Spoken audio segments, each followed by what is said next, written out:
This episode is brought to you by our sponsor, the coldest water. The only bottle of water you need, you heard? Get 10% off with our code NYGTV and click the link in our description below. Make sure you get your water bottles, man. Make sure you get your water, man.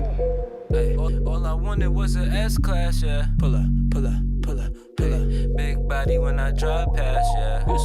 Tune in to Sex, Love, and Plastic, all right? Sex, Love, and Plastic. You already know the fucking vibes. Welcome to Sex, Love, and Plasdick.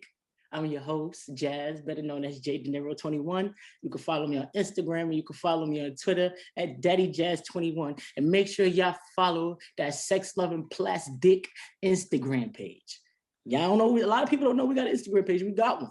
So make sure y'all follow us, DM us. If y'all got any topic stuff y'all want to talk about, make sure y'all can hit us on there. And today I got a very, very, very special guest.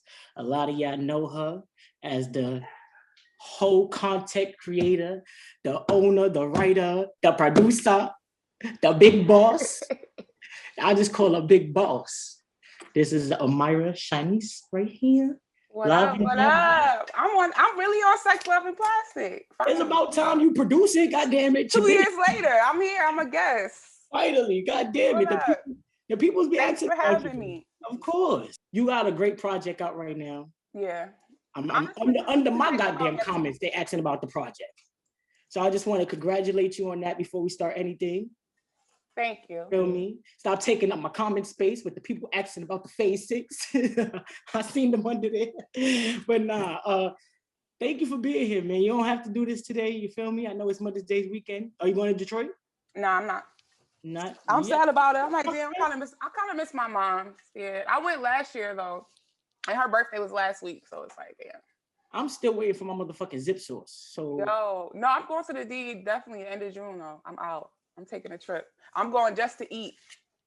Please bring me back some zip sauce. I'm going just to eat. A lot of people don't know I'm from Detroit. Where they think you from? I don't even know. I don't know. I think they just assume I'm from New York because the show. But like, if you don't know me, you wouldn't know. So tell us a little bit about your actual background and how you even got here.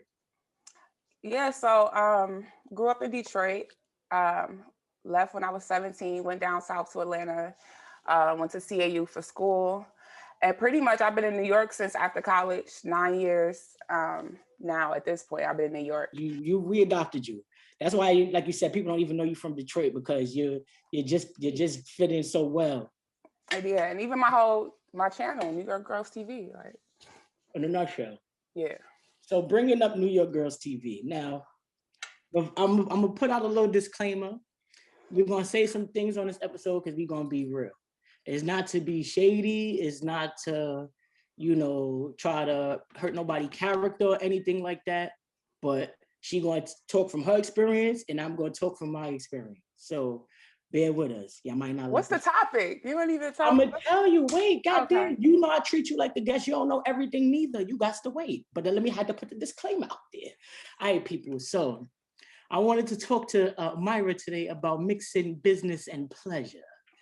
Now, I know for a fact you have a bunch of stories, but the main reason I wanted us to really speak on this is because a lot of people don't know that me and you wasn't talking for a while. For those of y'all who don't know, me and Amira met each other through me being on her show, New York Girls TV. I'll let you tell a story because I kind of told it a little bit on my side. Yeah. Go ahead. So we're going to start. It's a lot, though, in terms of how we fell out. Starting point, that was, can't remember the year. It was around the time we did the movie. 2017. It was, New York Girls, the movie. Listen, we had a great run. We went through 3 seasons. We didn't have no problems. And I honestly feel like this is when the business and the personal, more than the pleasure, it's just more personal, started to get into hand because my relationship on the show was in demise in real life. So we wasn't clicking. Like we was on the verge of breaking up, and I even had to tell you the story about the photo shoot, how we did the photo shoot, and she was telling everybody I was sick, but I wasn't. I just found out some shit the day before. Yeah. So it was I just feel like once all of that happened, it really became like a split. between everybody. It was like it was a everybody divide. chose a side. It was. We all are in such a better place now, but back then, like, we were learning, we were growing. That was my first project, my first job as a director, and I had gotten so close with you guys outside of set that there was the lines got blurred. So when it came to personal relationships, like off top, I was like, I didn't even want that to happen. But I knew, like, okay, y'all pretty, y'all lesbian, somebody's gonna hook up. But in terms of y'all, I always wanted to like stay out of it. So it was hard for me for people be coming to me like, yo, this and this is happening. I really didn't care. I'm just like, yo, y'all showing up to set? Like, but that kind of backfired on me because me, quote unquote, not caring, it came off like, yo, this person don't give a fuck about me. And I'm doing her show and when in reality, I'm just like, yo, I just want the show to happen. Because y'all personal beef, it impacted me as a writer, as a director. I had people not showing up to set, not wanting to work with certain people. And I was too nice with it. I was really rewriting my scripts and like really catering to people when I could have just been like, nah, you're done. I'm good. I feel like I sensed that and I seen that from after the movie. After the whole movie, that's when you really, even from the story, you could tell, even the fans was like, yo, they kind of could tell like something was a little off. So I'm just like, for me, that was the first time that I ever worked with my significant other. And like I said, what made it weird is that we was together before we did the show. So for me, it was kind of, I feel like you wrote the show to our relationship. So it was easy to play tie. Because that was kind of like my real life, except for the fact that I have no real job and shit. But that was kind of like me. So it was easy to do that. Even in the times, like I said, after when everything happened. Those times were rough. I'm not gonna lie. For one time. You feel me? So like I understand how it affected you, because it's like, damn, like I said, everybody picked a side. And when that happened, it was like, it made it easier for them to say, all right, well, boom, we already ain't fuck with you, so that's that, or whatever the case may be, or vice versa. My whole thing now, like, don't burn bridges. Like, you never know.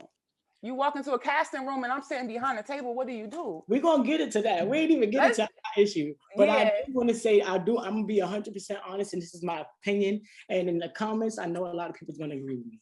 I feel like if that whole situation would never happen with me and Bree, we probably would have been able to continue New York Girls TV. That's how I really feel. You think so? Once we hit our third season, that's when people finally, like, we was really up. Like, our views really got up there. Our subscribers was higher. Like, we was at a place that we wish we was kind of at when we first started. Like, we had fans with the one camera and all. No bad audio and all. Niggas was faithful to us. You feel me? But when all the production and shit got like amazing, you got the whole crew behind you, and we was having, all right, what y'all need on set? We lost that momentum. And I don't even think it was just you and Bree, because everybody had their own shit going on. So I think it was a mix just of life. It was life. Like life, everybody had, issues, personal issues. Like, it was so much happening. Like, damn, can we keep doing this? And even for me, I couldn't afford to do it. Like, I was at a point in my life when I stopped that, I was like, yo, I can't even do nothing right now. I was about to say, it became a little pricey to start doing New York Girls after a while. Before we sneaking doing shit, niggas had to be sneaky. Now, and you could tell in the quality, that's because before, like, it was just me. And it was just like, all right, let's do this, y'all. Let's do this. Yeah, 5 minutes, y'all. Let's get this back. As I learned and as I grew and as I wanted to perfect my craft and give y'all that quality. Because at first it was just about the story. It was like, yo, this the shit. Story fire, so it don't matter. I can film this on my iPhone. You feel me? Yeah. I think that was just an icing on the cake with you and Bree. Like, okay, there's no coming back from this. Like, I can't even get niggas in the same room at this point. Like, what could I do? The hardest thing ever for me to do was that last scene, because the first time I went to go do the take, remember, I couldn't even get nothing out my mouth. I had to walk back outside. I was shaking so much. Tony had to come outside like, yo, calm down, bro. And that had been the first time you saw her too, right? And that had been the first time. That's the first time y'all had seen each other. Court situation. So like, it was restraining orders in play, all type of stuff. Y'all don't even know so many behind the scenes moments with New York Girls, and not even with just these two. Like there was real personal drama that I really had to, that really came into play. It crossed over to the business, unfortunately. Yeah, the shit got real crazy. It got real crazy at a point. But like I said, that all that shit hit the fan. I came in, I tried to do the last scene. I couldn't get it out the first time. If anybody go back and watch that last episode, y'all can see it. I'm Like, gonna have to throw it in here. I'm gonna you throw don't it. have to put it at the bottom of the screen. Just let it play with no. Yeah. You don't even have to put no sound on it. You could just look. Like Yeah. I look dread. Everybody looks mad nervous. Like That was real niggas life. didn't Like, know what was gonna happen. I was ready to like stall on her. Like it was a lot of emotion. So I was just like, let me just get the lines out and walk out. And then she started saying extra shit. I was like, stay extra shit. All that goes into the scene on the walkout. The way I felt on the inside, that's when I really let the personal get involved in and what I had going on. those moments not really upset me, but I get bothered because it's like I want all of y'all to be great.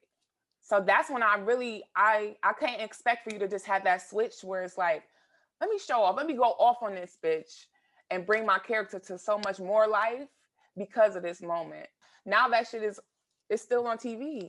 You get what I'm saying? It's still out there to see. And nobody's going to know that backstory because they're just going to watch it and be like, yo, why didn't she do this? Or why she didn't do that? I looked like a sad dog, like a hurt dog, that whole scene. I'm just like, I wasn't even sad. I just like, I was trying. But like you said, that's when the business and pleasure, I should have held it down. Like, come on. But any issues I have to, I've learned that they need to be said directly to you. And it's how you approach somebody. Hey, boom, boom, boom. I'm not feeling this, or I don't want this, or I don't want to do this, or I don't like this. But like I said, we don't be having those issues when it's just. Yeah, that's my biggest thing is just make it be known. Fuck besides that, even just a call and say, I'm going to be late. Because let's really talk about it. Oh, hello? Girlfriend or not, I was on it like, it's her fault. But at the same time, that's on me too, because we together. So it shouldn't have been that. It's a loss because I know I can't make this person move no faster. They're gonna say fuck you. I'm gonna get there when I get there, and then also we have a job to do. So I'm losing either way because I'm late. I can't do what I want to do now. I'm mad. I'm unhappy over here, and then when we get over here, you already on 100 because you want to get this shit done. We got a certain time frame. Now you rushing everything. Always it just started to do this. I don't have to worry about that no more. I'm not doing nothing that's gonna put clouds over my head. If you work with your friend, sometimes you're gonna be scared to tell them certain things. You ain't gonna want to see how they react, or you don't want to hurt their feelings, so you not say nothing, and instead you end up telling other people, what makes the whole situation worse. All people gotta do is not be scared. My question for you is, with what you know and what you learned from doing New York Girls, what have you feel like you have been doing differently with Phase 6? Man, so much. I've grew so much as a director, as a person. I know what my cast wants in terms of the production, whether it's monetary, whether it's food. Everybody's on the same page. There's an understanding. We have contracts in place. I keep it strictly professional. Like, we have moments where we hang out outside of set just to build that rapport, but they don't really know me outside of that. They know as much as I want to give them. Yeah. Versus New York Girls, like people were sleeping in my house. People had keys to my crib. Like it was very open, and I lost that respect, I felt like, with you guys as a cast. For me, I feel like, I don't know how it was for everybody else on New York Girls, but I don't feel like I really lost any respect for you until everything happened with me and you after New York Girls was already done. Because technically at this time it was already finished. And it was, well. No, you talking about you talking about in 2017? Yeah, no. So it had to be before. Because it was after the movie. Remember, I couldn't go to nothing. No, you talking about, technically New York Girls wasn't done because remember we made a comeback. Oh shit, yeah. This was after season 3 though. And this was when we had filmed the movie. We were promoting the movie. We was about to do the summer screening tour. That's when that was. That was the only time I feel like you as the boss pick the side and let the personal go over the business. Cause that shit hurt my feelings. I'm like, yo, I'm banned from every fucking screening. And that's And what this bitch could go to everything, but she didn't even go to nothing. your energy just be different when you bother. You was I really was on some like, I ain't fucking with her. And it was obvious. You did it in front of a fan. Like, I ain't taking no pictures with that bitch. So to prevent that type of energy moving forward, I was just like, I cannot have these two in the same room. I would have liked if you would have gave me the option to say, listen, these are the screenings we have. Do you want to come to anything besides New York? I have to work out a schedule. That would have been it for me. I felt like it was fuck you, bitch.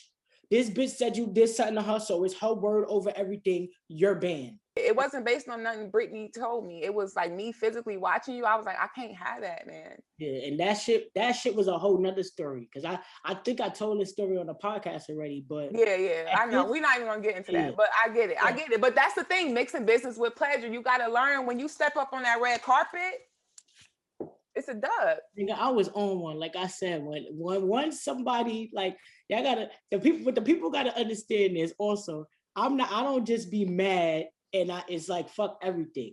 It was a very, very deep situation.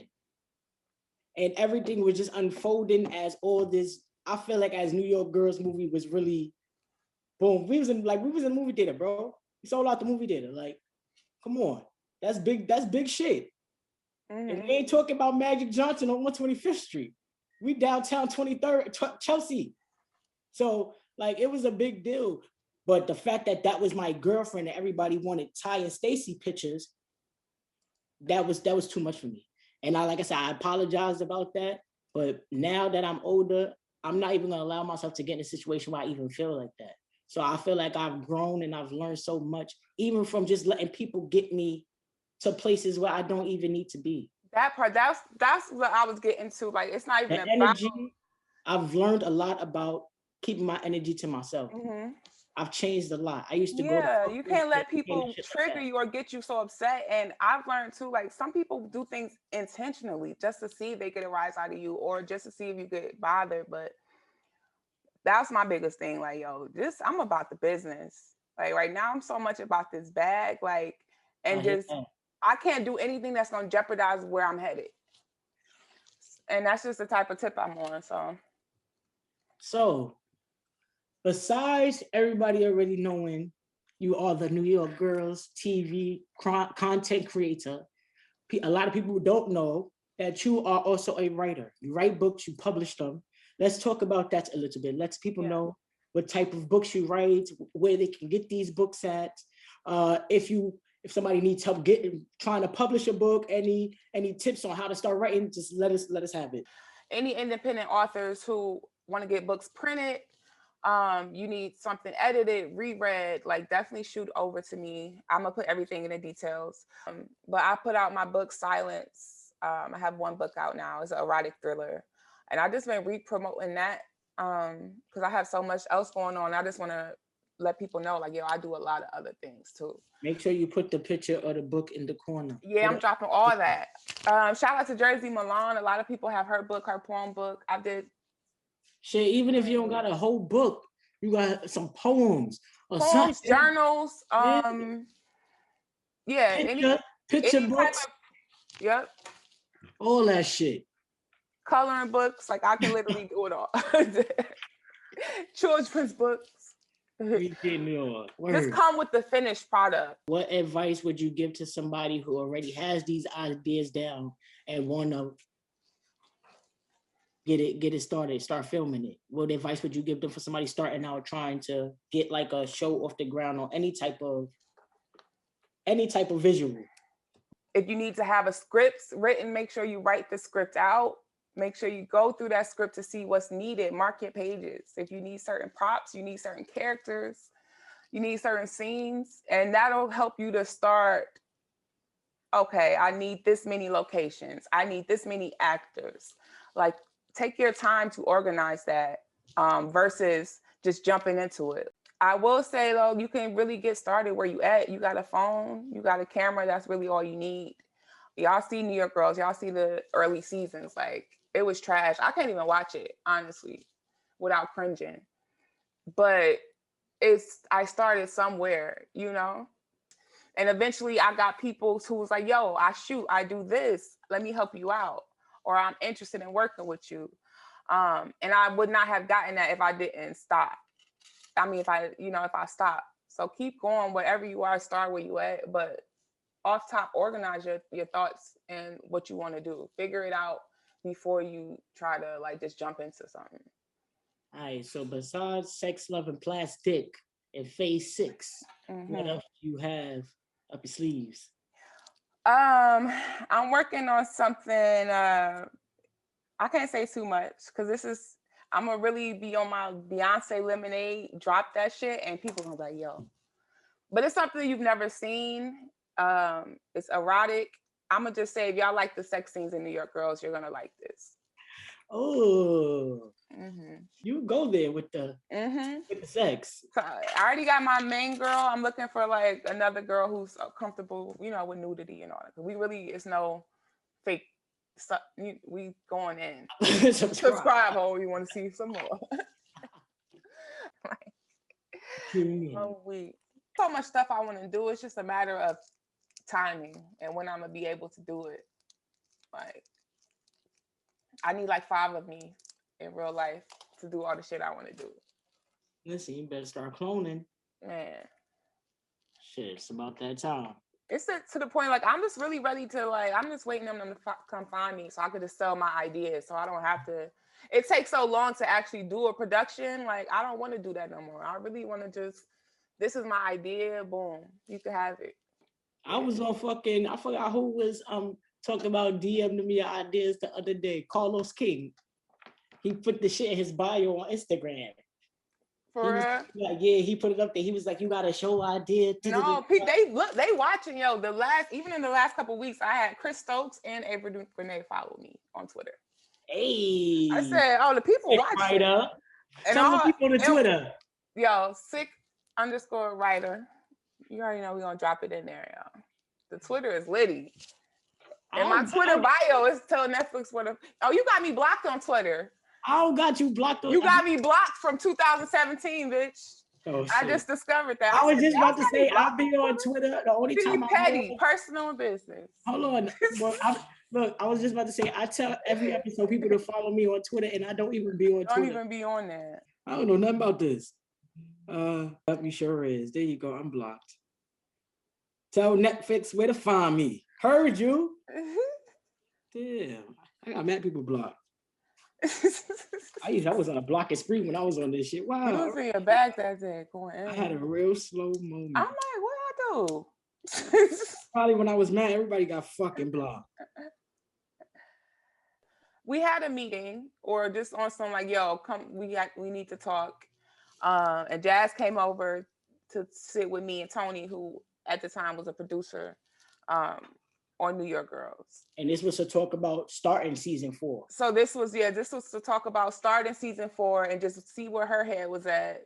How can we all move forward with this and just coming up with a game plan? Like, all right, what do you need from us?